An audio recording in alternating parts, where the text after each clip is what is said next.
Panguva ine vanhu vonyatsobuda pachena vachiti President Emmerson Mnangagwa's term of office ends in 2028. Zapina mashoko anonyatsobuda panguva ine vachiti ayo ZANU-PF nezveGaranda they are trying to push to amend the constitution nekuextend term yemutungamiri wenyika, but ivo also they know the truth. Zapina mashoko anyatsoratidza kuti vanhu panguva ino they are now tired of this party nezveGaranda. Subscribe or like on the bell icon. Tipite pahendo Yalenzi X Abdonyera GT. What is clear is that by trying to avoid a referendum, they already know that trying to extend the term of President Emmerson Mnangagwa is deeply unpopular decision.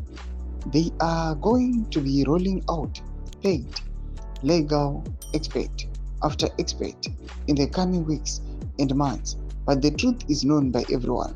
His term of office ends in 2028 and it's written in black and white. The incumbent cannot benefit from any amendments. We put in place term limits in the 2013 Constitution precisely to stop this. My people still want me. Excuse me. It's not too late for him to do the right thing.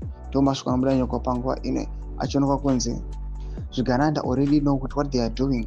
It's unacceptable. The 2013 Constitution yakatoiswa in place dzistopa avo vanhu vane maambitions sezviri kuitika panguva ino. Mashoko anyatsobuda pachena ari kuonekwa kunzi aiwa the ruling party ZANU-PF iri kuzama kuamend the constitution so that it can accommodate aiwa mawishes emutungamiri wenyika kuti aramba achitonga beyond 2028. This has been seen over the weekend. The president akanga ane a meeting Brick Farm, but akanyatsokuonekwa kunzi chokwadi chanyatsobuda pachena kuti these guys they are trying their best kuti zviite. Makaona they were campaigning for the president or his allies.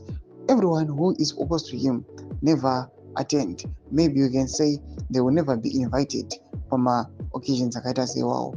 Pinda comment section medu dzamafunguro enyu muri kudi pamusoro pechitiko ichi. Subscribe or like, check on the bell icon.